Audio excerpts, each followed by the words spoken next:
Está aqui, não faz muito tempo, pelo menos eu gosto de pensar que não faz muito tempo que eu estava na faculdade, assistindo a seminários assim, e agora está do lado de cá um pouco estranho e espero desempenhar bem o papel que me foi dado e espero não decepcionar vocês.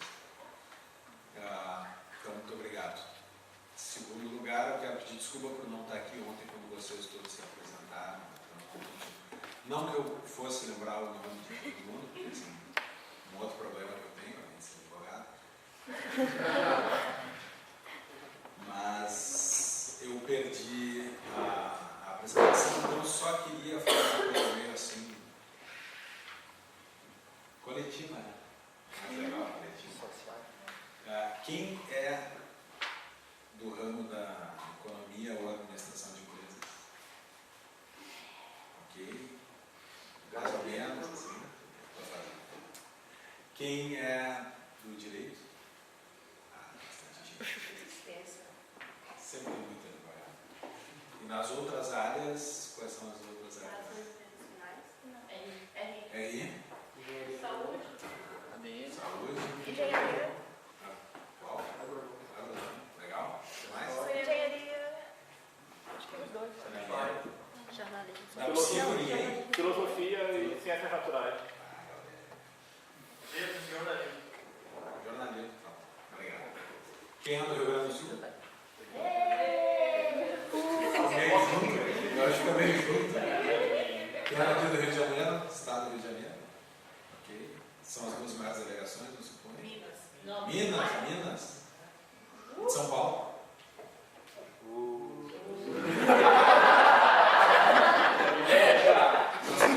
Pobre vai no Rio. Bom. Na média a gente é simpático, tá, gente? Na média. Sem mais delongas, eu quero passar para o que o advogado tem também forma de fazer um discurso muito grande antes de começar a falar o que tem que ser dito. Vou tentar fugir disso. Conversando com o Juliano, a gente desenhou dois temas, eu vou falar amanhã também, para a desgraça de vocês, amanhã eu vou falar um pouco sobre. E no avião hoje eu tenho conta de como os meus dois temas são muito óbvios, na verdade. Que um é esse, a construção de uma salvaguarda da liberdade do ponto de interpretação. Capaz. E o segundo é por quê? Não é que é por quê, não é uma pergunta, né? A pergunta é por quê, não se é. Mas por que o direito do trabalho é antiliberal? Mas vamos tentar então abordar isso aqui de uma forma. O que é isso? Não, a Constituição dos Estados Unidos da América. Tá bom que a letra é pequenininha, mas é bizarro que seja tão pequena. Essa é a Constituição dos Estados Unidos da América. Eu ganhei do Juan Carlos Vidal, ele hackei o Instituto, imprime. E tem tradução, tem a versão que é desse tamanhinho e tem em inglês e espanhol. E de brinde vem junto a Declaração de Independência. Cara, não passou grande espanhol. A nossa, né, eu não trouxe porque eu não quis fazer peso na mala. A Constituição americana. E eu dei para ele um Vadimeco. Quem não é do direito faz ideia do que seja um Vadimeco? É 3 Bíblias, todos códigos. É o famoso tudo em uma, 7. Qualquer ilusão de que uma folha de papel como essa seja. É uma folha de papel. Isso aqui vai garantir que qualquer folha de papel vai garantir a liberdade dos povos para todo sempre. É uma ilusão. Bom se fosse. E uma fonte de críticas muito grande à Constituição, a constitucionalismo e a ideia de que um país deva ter uma Constituição, uma fonte de críticas a essa ideia, que vem de muitos liberais, dá a entender de que eles esperavam que sim, que uma Constituição fosse capaz de garantir a liberdade no país para todo sempre. E eu acho curioso quando eu vejo grandes liberais num ataque voraz contra a Constituição, especialmente americana, porque a Constituição não impediu que em 1972 no sul da Califórnia, alguém expropriasse o terreno da Miss Jones. Quer dizer, o cara tem uma ideia de que o papel vai garantir toda a garantia da liberdade para todo o sempre. No entanto,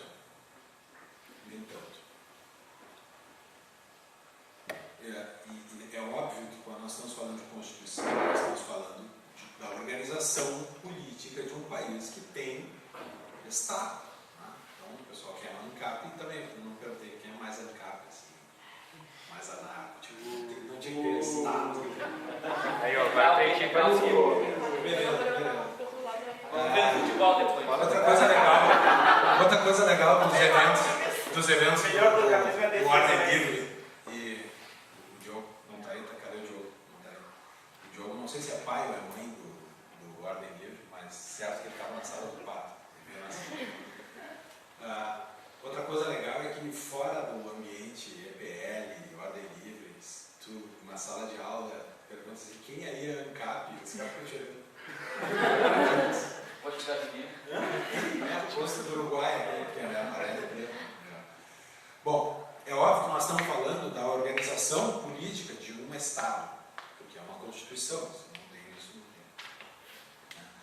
O que é curioso, além de, obviamente, dizer que a Constituição não garante a liberdade para todo sempre, o curioso é que ela é só uma folha de papel, mas que há uma tendência muito forte de ela ser seguida. E essa é a grande curiosidade de por que é que a Suprema Corte do país, e que o Presidente da República e o Congresso tendem a 100%, na maioria das vezes, seguir o que está escrito na Constituição. Mesmo o Presidente da República é chefe das Forças Armadas.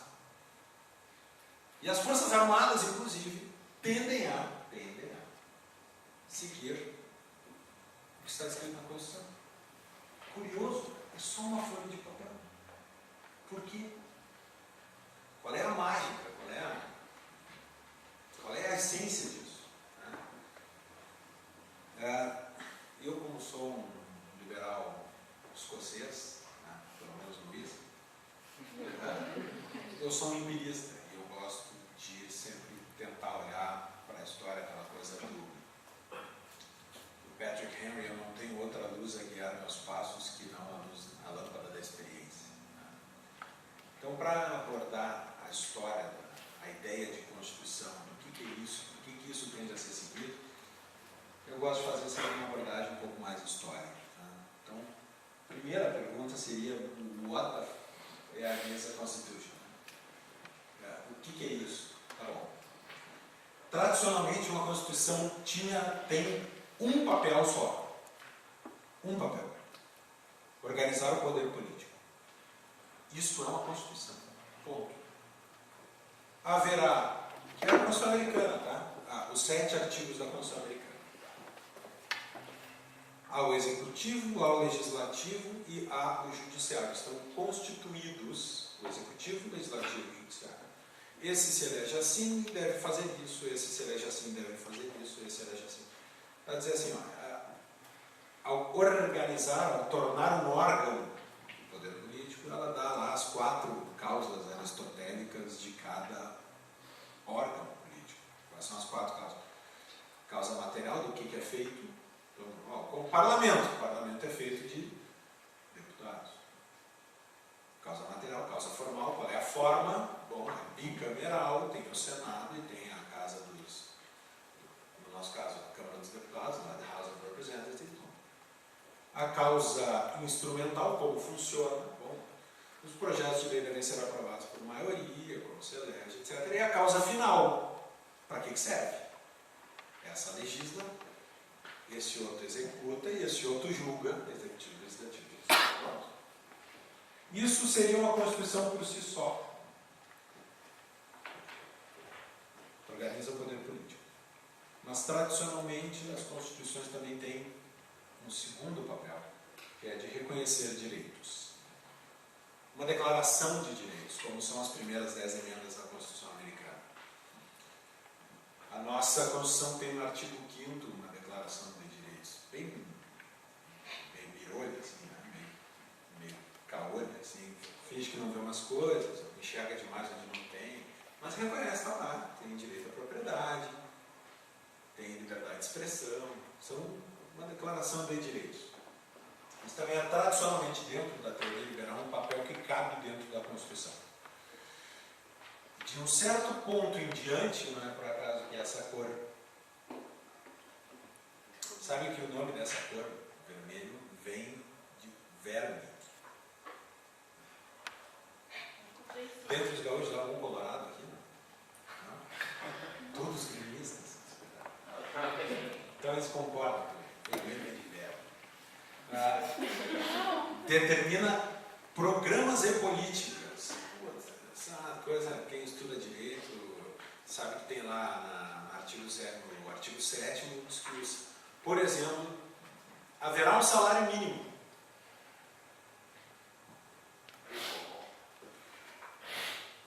Certamente é uma norma que não está organizando o poder político. Dificilmente eu diria que isso é reconhecer um direito. Tá? Eu diria que é mais determinar uma política pública. Por que eu botei nessa cor miserável?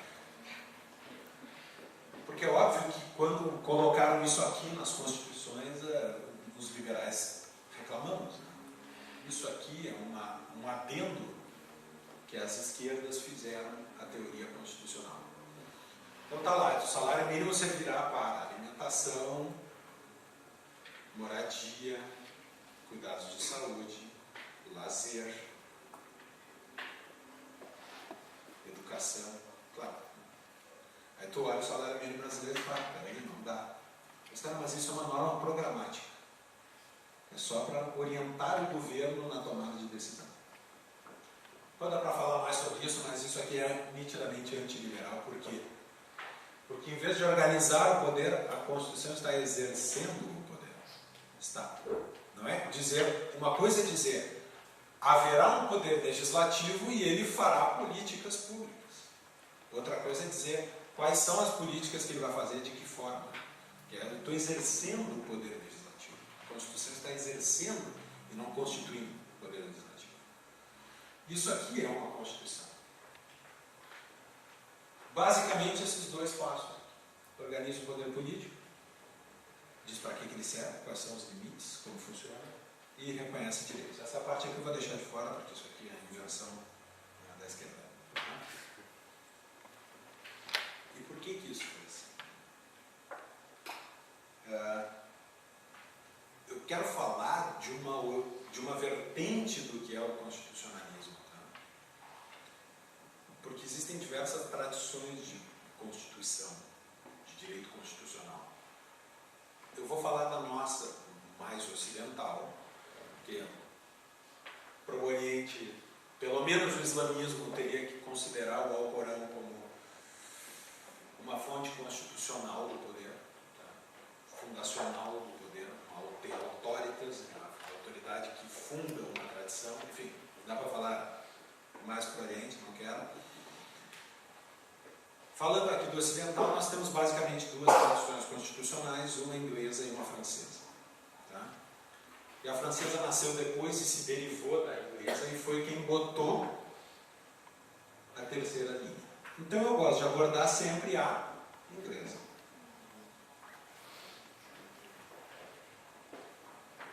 Já viram isso antes? Magna Carta. Bom, todo mundo já viu o filme do Robin Hood? O Robin Hood mora na floresta de Nottingham. E o rei Ricardo Coração de Leão está nas cruzadas. Ele até morre. Num dos filmes ele morre, volta, ele morreu em 1199 nas cruzadas.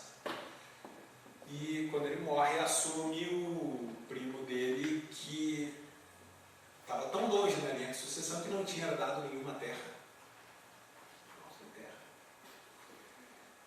Então a gente aprende lá, inclusive na faculdade de Direito, que a Magna Carta, olha, o documento com o selo do rei, né, estabelece vários princípios. A Inglaterra não tem uma constituição escrita como a nossa, como a dos Estados Unidos.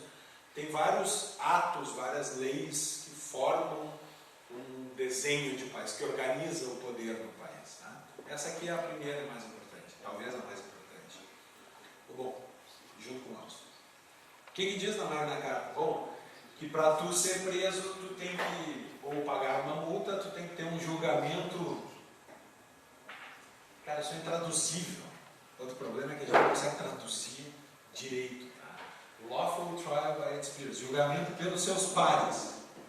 Aí, muito tempo, os caras diziam assim: julgamento pelo tribunal do júri. Pelos seus pares, não é necessariamente o tribunal do júri, mas é daqui que veio o tribunal do júri. Tá?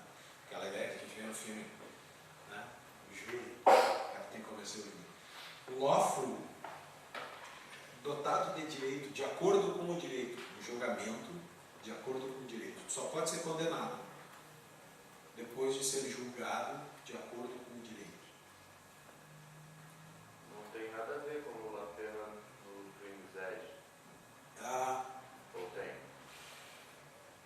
Não, tem relação, mas são coisas diferentes. Tá? São relacionadas.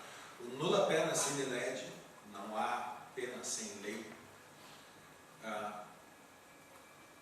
Primeiro, não existe na tradição britânica, na tradição inglesa e americana. Porque aqui que é o nulla pena sine lege. A gente tem no Código Penal lá todos os chamados tipos. Então, um tipo penal é homicídio, artigo 121. Matar alguém, pena de 6 a 20 anos de detenção. Aí tem o homicídio qualificado, de 12 a 30. Se não existe no Código Penal, não é crime. Se não está no tipo, se não está na lei, não há pena sem lei. Quer dizer, não há crime sem lei anterior que define. Isso não existe no direito britânico. No direito britânico, o juiz descobre, no caso concreto, se aquela conduta é criminosa ou não. Tá? E basicamente todos os crimes já foram descobertos porque eles estão fazendo isso desde a unificação na Inglaterra. Aliás, desde a queda do Império Romano na Inglaterra, que foi em 44 depois de Cristo, quando começam as invasões dos bárbaros à Inglaterra, a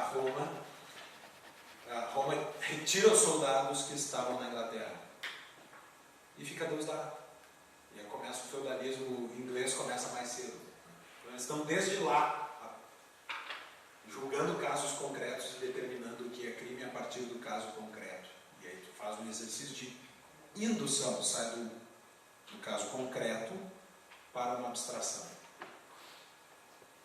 Os ingleses são empiristas, né? Sai sempre do caso concreto para uma abstração. Aqui, tu sai do Código Penal, que é uma gigante abstração, e vai com ele analisar o caso concreto. Por dedução, ao contrário. Tá? O que já diz muito também sobre os modelos constitucionais. Obrigado, pior. Tá? Só que a gente olha aqui, lawful trial by its peers, uma coisa meio legal, estou falando de 1215, os juízes devem conhecer e aplicar a lei. O rei se compromete a não indicar nenhum juiz que não conheça a lei.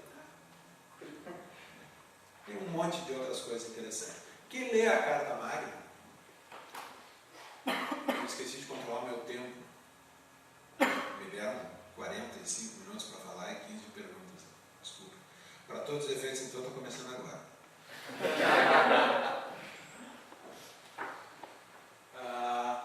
Quem lê a Carta Magna é assim: eu, João, pela graça de Deus, rei da Inglaterra, concedo aos meus súditos esses favores, que eu não mais os prenderei sem um julgamento. Parece que o cara está fazendo um favorzão. Não foi bem assim. Não foi bem assim. Foi? Foi na base do tapa. Foi com a revolta dos barões, começou em 1213. Os barões se revoltam contra o rei. Olha, aqui é uma cena, são desenho moderno, mas é o João assinando a Magna Carta. Parece que ele está fazendo um favor para os caras. Como eu sou legal, vou conceder uma coisa para você. Ou essa aqui, que é um pouco mais, também é moderno, mas um pouco mais. Tem um sujeito com uma espada parada atrás dele. Houve a revolta dos barões e o rei precisou assinar a Magna Carta para salvar a pele. A matou 3 vezes. Tá? Tem que matar o cara. Assim, ó, ou tu assina isso aqui e cumpre. E na Magna Carta tem uma provisão que diz o seguinte: depois que eu assinei a Magna Carta, diz o rei, quando 25 barões se reunirem, eles podem desfazer uma decisão do rei se a decisão for contra a Magna Carta. Nós estamos falando de 1215. Tá? Quando tu vem olhar agora, falam de absolutismo era 1600. Nós estamos falando de 400 anos antes do ápice do absolutismo. E tu tem uma determinação que diz que se 25 barões se reunirem, eles podem desfazer a vontade do rei. É um passo importantíssimo na limitação do poder do Estado. Virou um mundo liberal. Não, é isso que eu estou dizendo.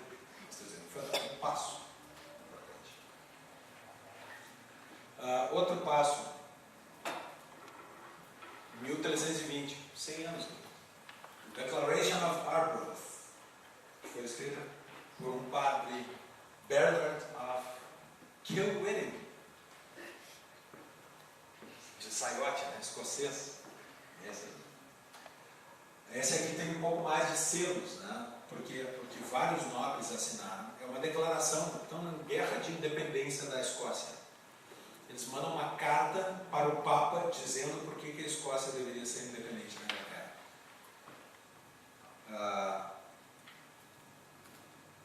Aqui aparece pela primeira vez uma expressão que ficou famosa depois da Declaração de Independência dos Estados Unidos, que o governo é contratual, seus poderes derivam, nessas palavras, deriving its just powers from the consent of the governed. Que os justos poderes do governo derivam do consenso dos governados. O poder divino do rei, aqui Farroupilha. O poder do rei decorre do consenso dos governados. Não é suficiente para ser óbvio que eu não estou falando que isso é um governo liberal, mas eu estou falando que é um passo importante no caminho de limitar o poder do Estado. Vocês viram o filme, né? Independência da Escócia. Sabe quem é esse cara? William Wallace. Isso. William Wallace, cara. Mel Gibson. É isso. Freedom. Aqui, ó. Com a pintura da geral do Grêmio lá. Quer ver como era a geral do Grêmio nessa? É a geral do Grêmio. Isso aqui parece também uma declaração que os caras estavam lá viajando. Que tal se o Estado fosse limitado, assim? Quem sabe? Eu acho que o poder do Estado tem que estar sujeito a... Então vamos escrever uma declaração e essa declaração que a gente escrever vai valer porque a gente acha que ela tem que valer. Parece que precisou um pouco mais do que isso. Né? Precisou um pouquinho, né? Precisou força. Mas tá bom. Continua a história.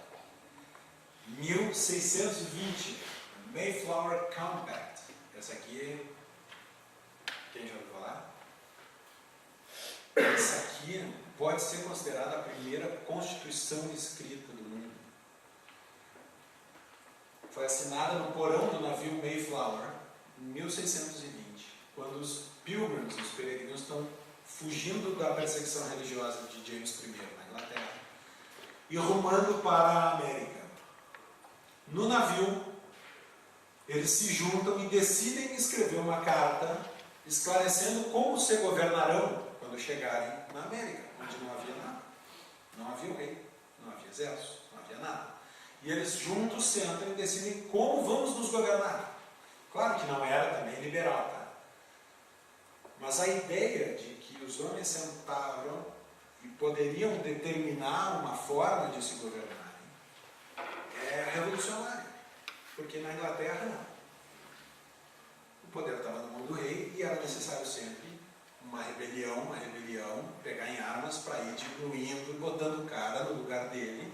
E agora chega um lugar onde não tem nada, assim, como é que nós vamos instituir uma forma de nos governarmos aqui? E eles começam, dentro do navio, antes de chegar na América. provisões muito interessantes de liberdade religiosa. Claro, eles estavam fugindo, né, de limite de impostos. Qual seria o limite de impostos? De respeito ao direito de propriedade. Tudo está no Mayflower Compact. 1620. Pouco seguida, 1689, The Bill of Rights. A Revolução Gloriosa na Inglaterra. Essa é genial, não mataram ele, escapou. Perseguição religiosa também, cenário de perseguição religiosa, de guerra religiosa. Uma outra revolta na Inglaterra, já não eram tão barões, mas toda a nobreza, um monte de gente atacando ele. E, vocês sabem essa história, os revoltosos convidam Guilherme d'Orange, rei da Holanda. Por que a Holanda joga de laranja na Copa do Mundo? A dinastia d'Orange, Casa Real. Futebol é cultura. Forçam o rei a abdicar do trono, colocam no lugar do rei da Inglaterra William e Mary, William d'Orange e Mary, dividem o trono entre os dois, é a primeira vez que os dois reinam juntos, e impõe, o parlamento impõe a eles o Bill of Rights. E aí aqui, bom, aqui o Bill of Rights já começa a achar, opa, aqui tem coisas que nós liberais gostamos bastante. Por exemplo, não estou dizendo que é a melhor coisa do mundo ser taxado com representação. Né? A gente não gosta de imposto, mas se vai ter imposto é no taxation without representation. Não haverá imposição de impostos sem a representação. O rei sozinho não pode impor o imposto. Precisa o Congresso aprovar a voz do povo. Com todos os limites que a gente sabe que o Congresso tem como voz do povo. Tá bom, passos, né? Sem penas corporais, errei aqui, não tenho mais.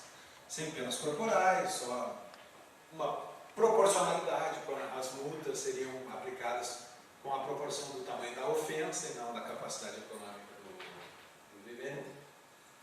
A independência do Poder Judiciário, o rei, embora ainda fosse responsável pelas cortes, não poderia mais criar cortes para julgar. O princípio do juízo natural que a gente aprende no direito é o seguinte: quando um fato acontece, já está determinada qual é a corte que vai julgar. Matei alguém hoje à noite aqui em Petrópolis. Vai ser o juiz da vara criminal, Tribunal do Júri de Petrópolis, que vai julgar o caso. Eu nem matei o cara ainda, já está determinada quem é a corte que vai me julgar. Por quê? Porque não dá a chance do rei escolher quem julga quem. Tipo, qualquer semelhança com embargos infringentes e trocar dois ministros do Supremo Tribunal Federal para julgar o recurso mensalão é mera coincidência. Isso seria impensável para um inglês em 1689, tá? O que aconteceu no caso mensalão. Liberdade de credo, obviamente, cada um com a sua religião. Isso é legal, ó. Olha onde aparece pela primeira vez num documento de natureza constitucional a segunda emenda americana, o direito de portar armas. O James II, nesse caso, o rei da Inglaterra, tinha proibido, ele era católico, tinha proibido os protestantes de portar armas.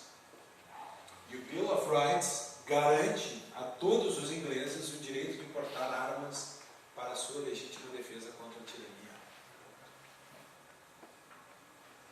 Freedom of speech, inclusive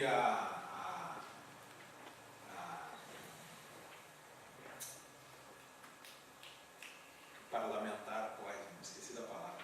O parlamentar é inviolável pelo que ele fala no Congresso. Imunidade. A imunidade parlamentar, obrigado. A imunidade parlamentar nasceu aqui. Por quê? Porque o rei perseguia o parlamento quando fazia um discurso contra a coroa. Então, em 1689, estava a imunidade parlamentar, o direito de livre expressão pelos cidadãos, etc, etc, etc. Como aconteceu isso? Bom, de novo, precisou desembarcar um exército na costa da Inglaterra para fazer valer um Bill of Rights. Claro, teve uma ajuda desse cara aqui. ser dos nossos.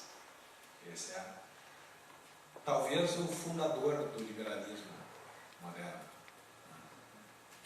John Locke. Mesma época, né?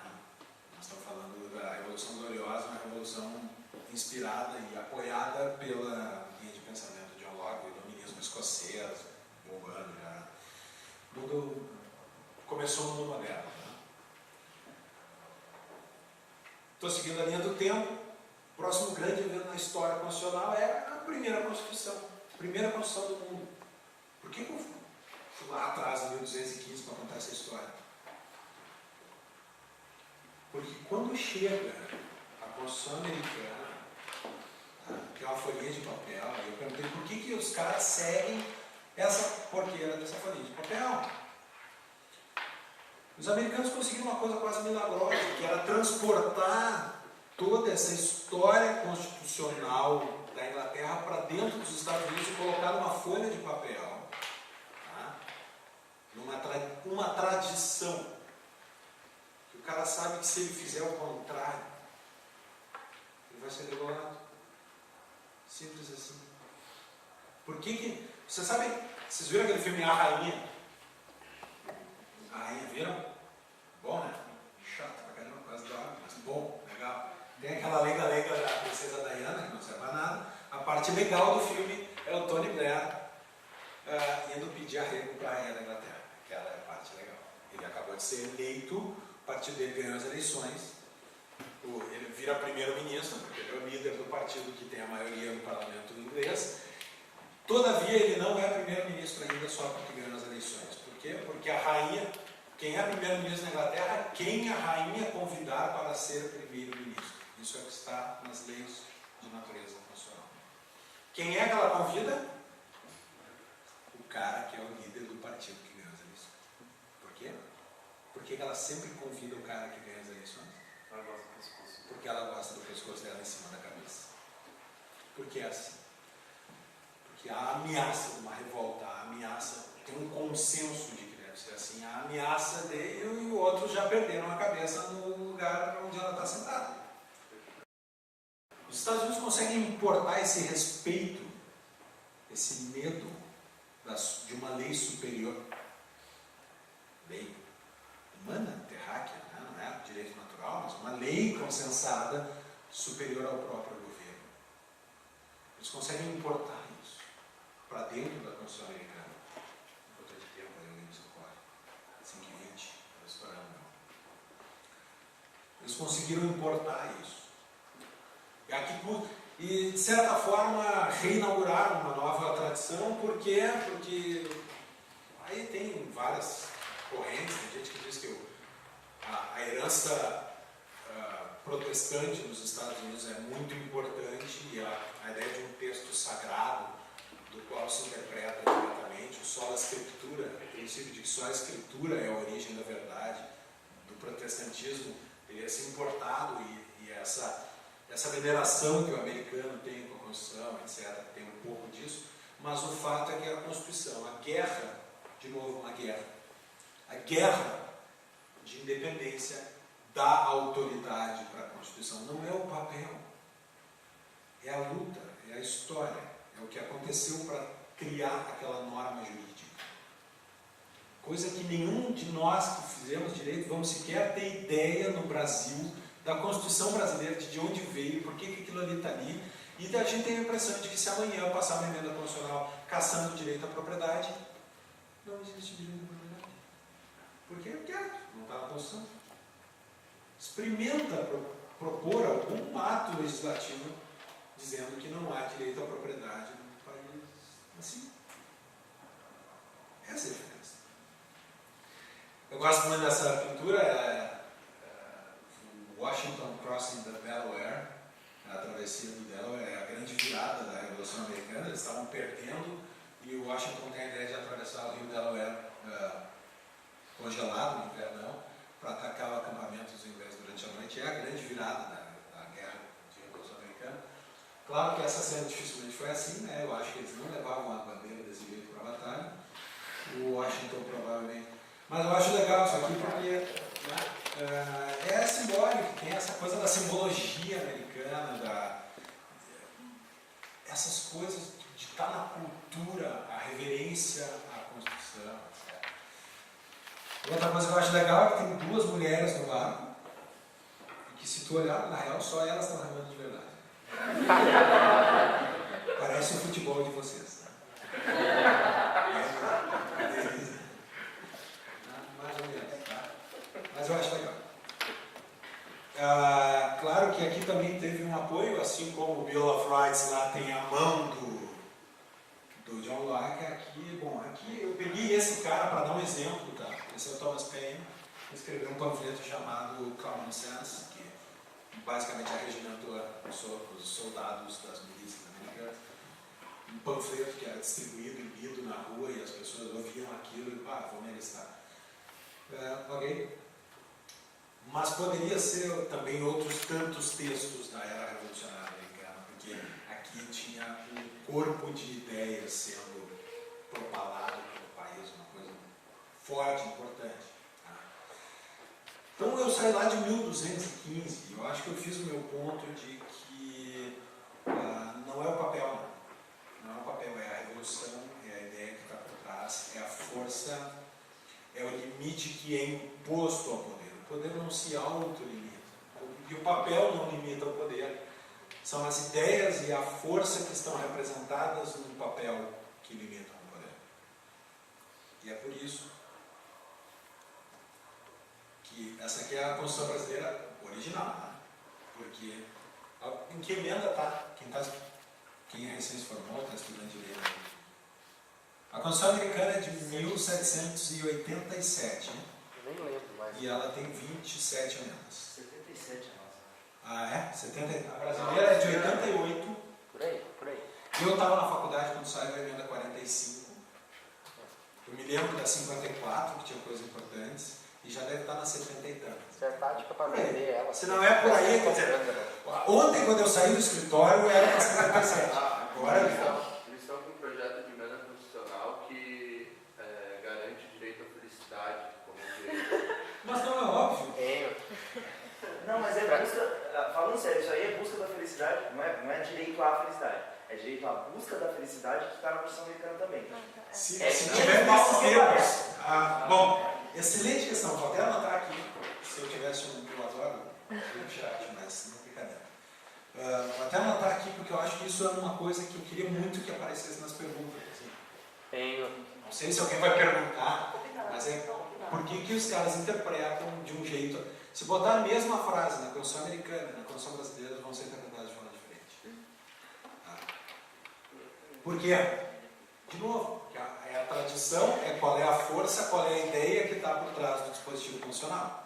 Tem editora até que está vendendo a Constituição em Vadimer se tu compra e tu tem o direito por 4 anos, de caso mude alguma coisa, tu manda para eles e eles mudam e te mandam de novo. Atualização. Atualização. Ele tinha que vir com folha pautada atrás, né? Aqui é fichário, Então a CLT eu compro todo ano no escritório. Tá? Se você compra advogados todo ano, a CLT é uma edição razoável que dá para usar, assim, com a legislação.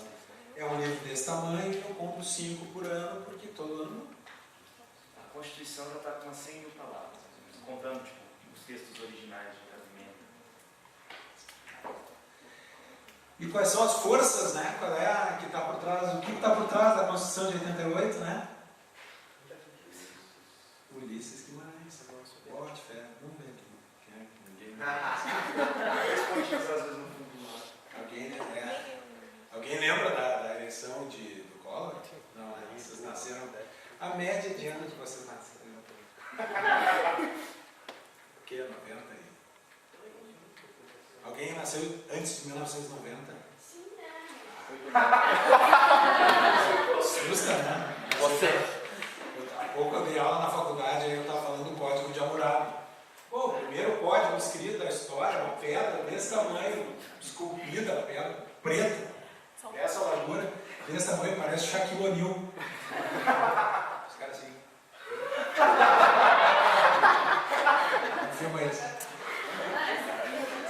LeBron James, você tem que falar. LeBron James. Tá bom. Kobe Bryant. Ok, quais eram as forças que estavam por trás da Constituição brasileira, gente?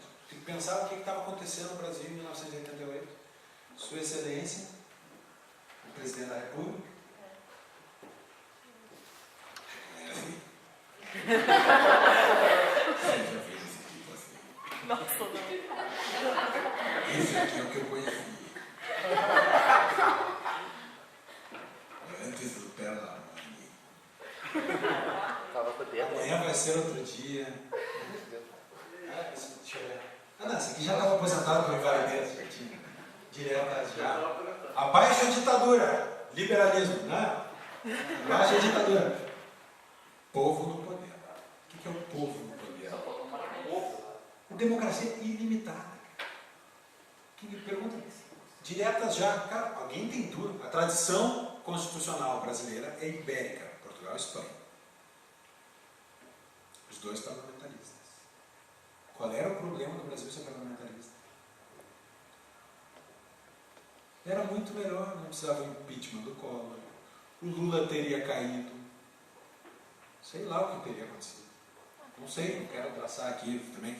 Mas qual era o problema? Diretas já. Povo no poder. Nem os Estados Unidos nem o Reino Unido têm eleição direta do chefe de governo. Então, qual é a tara? Não sei qual é a tara, tá? Mas é uma tara do Brasil. É isso aqui que fez a Constituição de 88, gente. Mas não, viu uma Constituição é incapaz de garantir. É óbvio que é, né? É óbvio que não é a Constituição. Ela é importante. Tá? Outra coisa, só para não perder a chance de falar aqui, né? Pô, Tancredo, né? Que país, tinha 20 e tantos anos sem eleger um presidente, governo militar, nós elegemos um cara morre nos troféus. Que país, melhor presidente do Brasil. Então, tá legal. E a relação de Constituição e liberdade? Bom, é isso aqui, ó. Para garantir a liberdade não basta a Constituição. Mas a tradição, a história ocidental mostrou, para mim mostra, que é preciso ter uma. E uma boa. Por quê? Porque ela incorpora, ela tem a capacidade de incorporar ao sistema jurídico as ideias e a força por trás das ideias. Por que os Estados Unidos hoje veem decisões da Suprema Corte, como sempre viram, que são esdrúxulas, em alguns tempos mais, em outros tempos menos, porque estão perdendo a batalha das ideias nos Estados Unidos. O Obama está reeleito e... Alguém tem dúvida que o liberalismo americano se enfraqueceu com o Obama? Aliás, do Reagan para cá, se enfraqueceu, começou a se perder a batalha das ideias. É óbvio que isso se traduz em força das ruas, força da democracia, força do povo. Sim, isso aqui não adianta a Constituição. A Constituição americana não vai salvar os Estados Unidos. As ideias que fizeram a Constituição americana podem salvar os Estados Unidos. E a Constituição brasileira certamente não vai salvar o Brasil. E nem nós vamos ter outra Constituição no Brasil enquanto não tivermos outras ideias no Brasil. Então a minha resposta para a minha pergunta, antes de encerrar, quero só mostrar isso aqui. A Faculdade de Direito dos Adolfos, a CF, né? A Constituição Federal não é a Constituição da República de 88, a Constituição da República Federativa do Brasil. Se ela fosse federal, ela constituiria os estados também. Mas a Constituição brasileira não constitui os estados, cada estado tem a sua Constituição.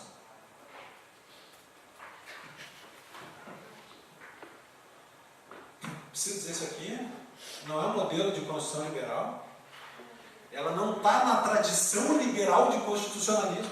A Constituição brasileira está na tradição inglesa, na tradição da Constituição mexicana de 1917, Constituição de Weimar, da Alemanha. Não precisa dizer o que deu, né? Ela não segue a tradição constitucionalista inglesa. É um construtivismo. É a Assembleia Nacional Constituinte sentada pensando na pátria que nós queremos. Cara, isso é totalmente diferente de entrar no palácio, botar a espada no pescoço do rei e dizer assim: tu não vai me cobrar imposto, desgraçado. É totalmente diferente. Por isso nós produzimos essa cacaca. Para usar o termo técnico, cacaca. termo jurídico. Dito isso, respondo a pergunta inicial que era, ver se eu consigo chegar nela.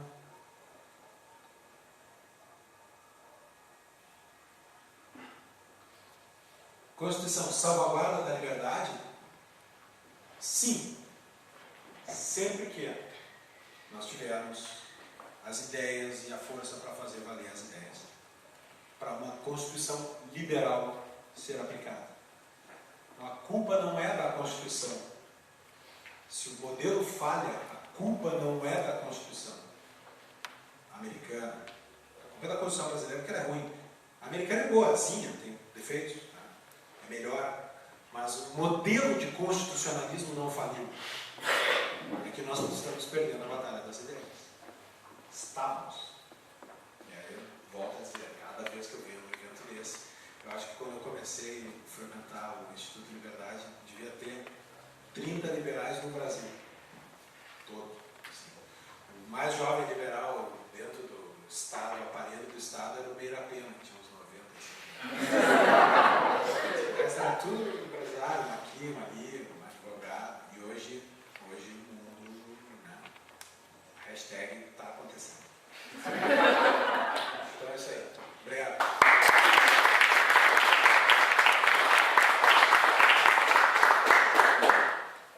Tem perguntas? Você três de uma vez. Vai. Todos os documentos que você mostrou, quantas vezes aparece a palavra democracia? É uma pergunta. A segunda, o problema do Brasil é que todas as revoluções deram errado, a Revolução Farroupilha, a Revolução Liberal, a de São Paulo, pode ser um problema. E o terceiro, é melhor mudar a Constituição ou mudar a interpretação que tem da Constituição brasileira? Qual que é mais fácil? Primeiro, não, democracia não aparece em lugar nenhum, salvo na Constituição brasileira, dos documentos que eu citei, não. Mas a palavra não aparecer não significa que a ideia não está lá.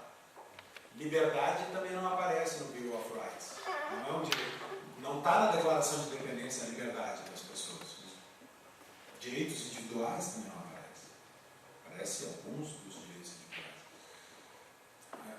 A ideia de democracia é seminal na Constituição americana. E a ideia de democracia já estava, bom, em 1688 na Inglaterra não, mas logo em seguida sim. Só para responder. Mas para eles existe uma diferença entre república e democracia, certo? Certo. Eles são muito mais preocupados com república e democracia. Eles estão preocupados com o conceito de uma democracia, de limite a gente fica parando na forma do governo, se é uma democracia, se é uma autocracia, se é uma demarquia, se é uma... Né? E esquece que é o limited government. Democrático, autocrático, plático, limited government. O que eu quis mostrar é a luta para limit government. Né? E que é uma batalha que se faz, que é literalmente uma batalha, que se faz no dia a dia, que precisa ser feito. E eu acho que lá eles têm mais preocupação com o conceito de limited government, de limitar o poder, do que será que é uma democracia ou será que não é? A supremacia do parlamento, desde 1688, o conceito de que o parlamento é superior ao rei, na ideia de fazer leis. Isso é uma democracia. O modelo de parlamento inglês, com a Câmara dos Comuns e a Câmara dos Lordes, é de 1275. 1275, da Model Parliament. É uma ideia crescente. Né? Verdade que aqui nós temos uma tara de a democracia tem que ser suprema e ilimitada e, portanto, a democracia é uma forma de governo e o governo se torna ilimitado. E aí é o problema inteiro. Agora, se eu tenho um governo limitado, bom, aí vamos combinar que discutir se é democracia, se não é. É uma discussão mais aliviada, né? Mais tranquila. Não pode cobrar mais que 10% de imposto. Agora vamos ver quem elege quem, qual é o partido que ganha. Segunda, todas as revoluções falharam. E todas as revoluções deixaram uma marca. Nenhuma revolução passou em branco. Tá? Todas deixaram uma marca. As duas grandes revoluções do Brasil Império, a Revolução Farroupilha. E Revolução Liberal. qual? Revolução Liberal. Revolução Liberal. Aconteceu onde? Minas. Ah, Confidência Mineira. Não lembro agora. É, assim, ó, aquilo ali eu não chamaria de revolução, tá? Era justamente essa implicância que eu queria fazer. Foi medo de caras se juntaram, um dedurou, debonaram, acabou. Fora que aí terminou. Nós ficamos 10 anos em guerra. Ah, mas tudo bem, né? Quem sou eu para jogar isso na cara de vocês? Tô brincando. As mais importantes revoluções que tem. O Uruguai é independente, não queria falar não, mas... É o que a gente deve pensar. Nós somos, né? Tô brincando. Mas as três grandes revoluções, elas deixaram marcas na história do Brasil, mas elas foram derrotadas. A Revolução Farroupilha, a Revolução Mineira, a Confidência Mineira, Conjuração, qualquer coisa, e a Revolução Constitucionalista de 32. Tá? Teve uma época lá que o IE tinha Porto Alegre, São Paulo e Minas, os três derrotados, os três grandes derrotados. Mas pelo menos brigamos, né? O gaúcho sabe que pelo menos fazer uma guerra é uma diversão de vez em quando. E a terceira pergunta era? Se é mais fácil, vale a pena mudar a Constituição ou mudar a interpretação? Por exemplo, tem lá direito à moradia. É mais fácil mudar a ideia de direito à moradia, você poder comprar a sua casa, ou você mudar, tirar aquilo de lá? Os dois são igualmente difíceis, porque tem que mudar o clima de ideias e a filosofia jurídica do país. E é uma batalha de ideias. É uma batalha que tem que ser travada. É uma batalha econômica, é uma batalha filosófica, mas ela é especialmente uma batalha que tem que ser travada dentro das faculdades de direito. Porque o juiz é advogado. O juiz é formado em direito, o cara passou ali estudando. E a maioria tem um discernimento. Está gravando. Gosto muito do judiciário brasileiro, eu acho que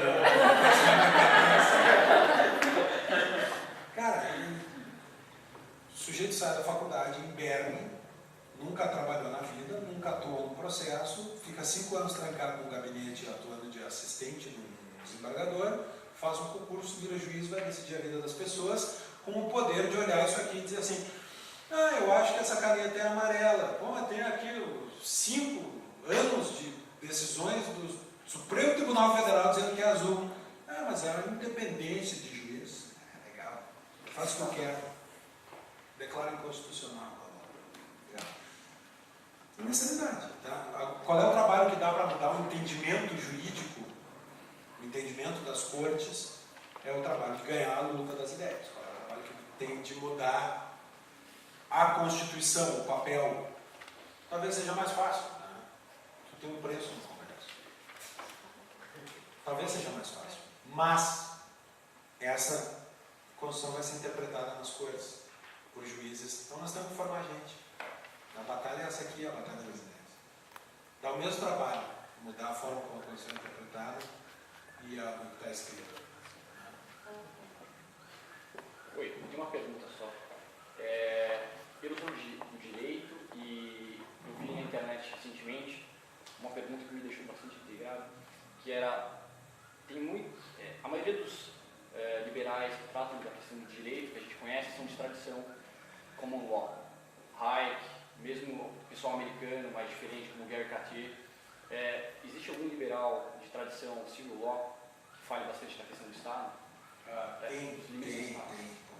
Eu não conheço nenhum de bate-pronto, assim, para saber se... Ok. Eu não sou um grande estudioso da escola francesa, tá? Mas tu tem, eu posso te mandar isso. Até estava discutindo com um amigo meu esses dias aqui. Marcos Bueno.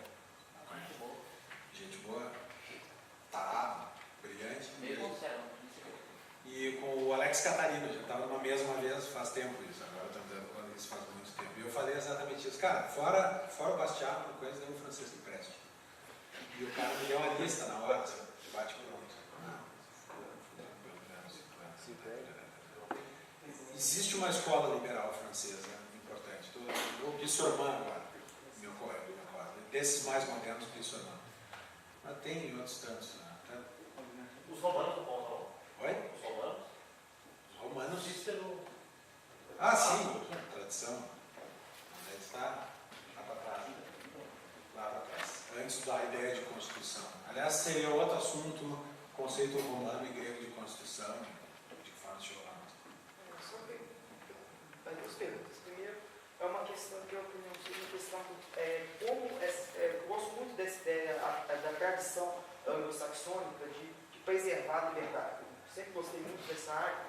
E por um ponto, eu costumo ter uma concordância com alguns movimentos, principalmente os movimentos conservadores norte-americanos, que eu tenho opiniões sobre isso, se o patriotismo norte-americano, ele acaba sendo, em determinados momentos, assim, claro que ele perde a mão, talvez, na questão de imigrantes, por exemplo, mas que em vários momentos ele foi o salvaguardador dessa liberdade. Ele preservou o patriotismo britânico, preservou essa tradição da defesa da propriedade. Se realmente é possível, então, um patriotismo ou um nacionalismo, pelo menos em determinada parte, caminhar com a liberdade na defesa da tradição, e outro que, se aquela relação com a Constituição americana é bem naquela que, se não me engano, James Madison fala que a Constituição ela não é feita para o governo regular o povo, e sim para o povo regular o governo, dentro do princípio do not shall norte-americano, que é a Constituição. Eu queria comentar esses dois pontos.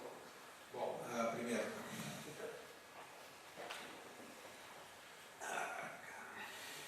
De novo, eu tenho medo de responder algumas perguntas.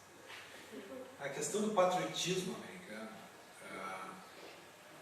fortalece o mito fundacional dos Estados Unidos da América. A bandeira na porta, ela fortalece o mito da guerra da independência, da guerra de 1812,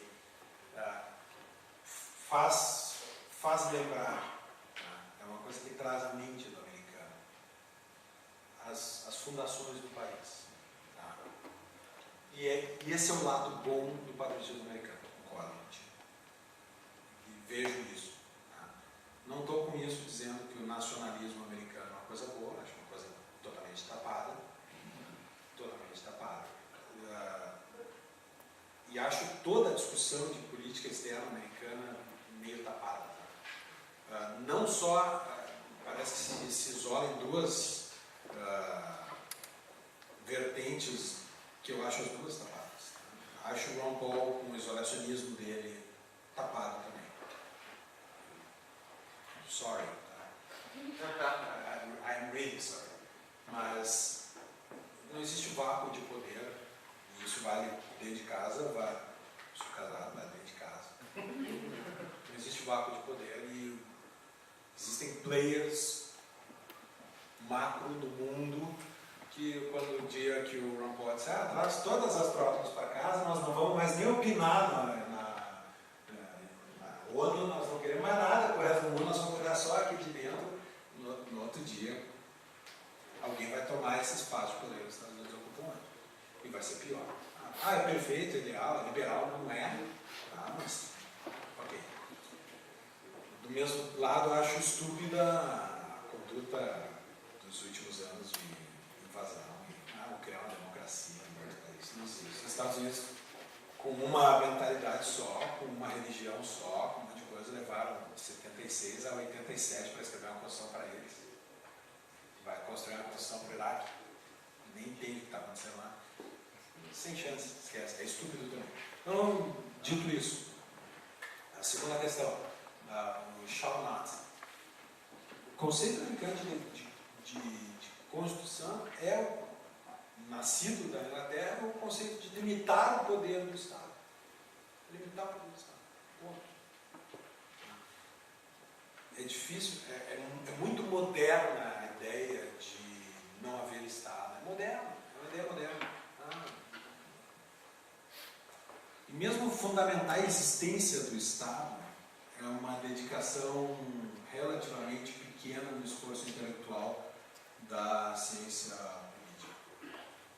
Os caras passam isso aqui explicando por que tem que ter um Estado e o resto justificando por que o rei tem poder, por que não tem, qual é o poder que tem, qual é o que não tem, onde é que está o limite. É quase um consenso no mundo que os Estados sempre existiram, sempre houve governos. Gostemos nós ou não. Tem uma aqui, uma lá.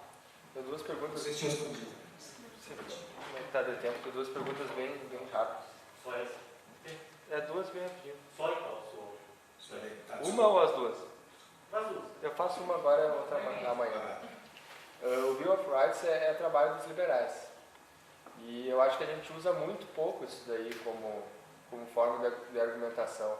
E ele foi copiado por muitas constituições ao redor do mundo, a gente usa muito pouco isso, muito pouco. Tanto que na época do parlamento a maioria da burguesia, então pode ter sido o Bill of Rights que contribuiu para desenvolver a industrialização, o capitalismo.